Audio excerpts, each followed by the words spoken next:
नमस्कार, मैं हूं स्नेहा और आप देख रहे हैं दी एज लीगल। यहां हम आपको कानून से जुड़े कुछ अहम फैसलों और टिप्पणियों के बारे में बताएंगे। तो करते हैं शुरुआत आज की प्रमुख कानूनी खबरों के साथ।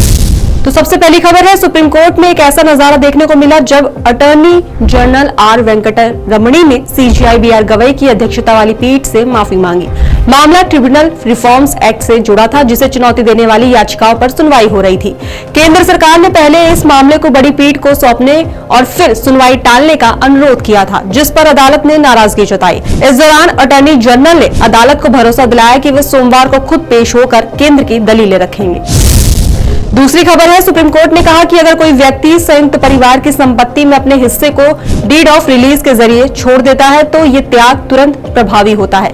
इसे लागू करने के लिए किसी और कदम या प्रक्रिया की जरूरत नहीं होती। अदालत ने कहा कि अगर त्याग किसी बदले में किया गया है तो त्याग करने वाला व्यक्ति तुरंत अपने हिस्से से बाहर हो जाता है। न्यायमूर्ति विक्रमनाथ, न्यायमूर्ति संदीप मेहता और न्यायमूर्ति एनवी अंजारिया की बेंच ने कर्नाटक हाईकोर्ट और निचली अदालत के फैसले को रद्द कर दिया। तीसरी खबर है, सुप्रीम कोर्ट ने एक बड़ा फैसला सुनाते हुए कहा कि जो भारत में जमीन और संपत्ति की खरीद बिक्री के रिकॉर्ड रखने के तरीकों को पूरी तरह बदल सकता है। जस्टिस पीएस नरसिम्हा और जस्टिस जयमाल्या बागची की बेंच ने लॉ कमीशन ऑफ इंडिया को निर्देश दिया है कि वो ये अध्ययन करे कि ब्लॉकचेन टेक्नोलॉजी का इस्तेमाल करके प्रॉपर्टी रजिस्ट्रेशन सिस्टम को कैसे और सुरक्षित व पारदर्शी बनाया जा सकता है। कोर्ट ने कहा कि अब वक्त आ गया है कि भारत के प्रॉपर्टी कानूनों को आधुनिक तकनीक से जोड़ा जाए ताकि संपत्ति की खरीद बिक्री आसान, भरोसेमंद और धोखाधड़ी से मुक्त हो सके।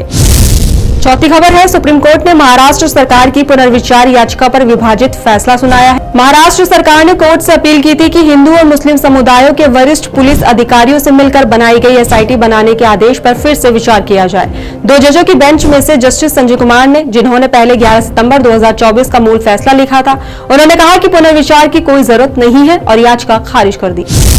और आखिरी खबर है, कलकत्ता हाईकोर्ट ने केंद्र सरकार को आदेश दिया है कि वो तुरंत पश्चिम बंगाल में मनरेगा योजना दोबारा शुरू करे।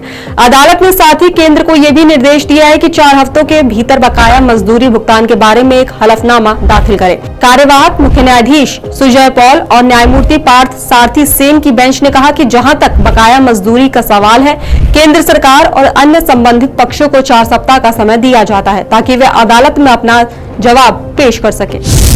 तो ये थी आज की बड़ी कानूनी खबरें।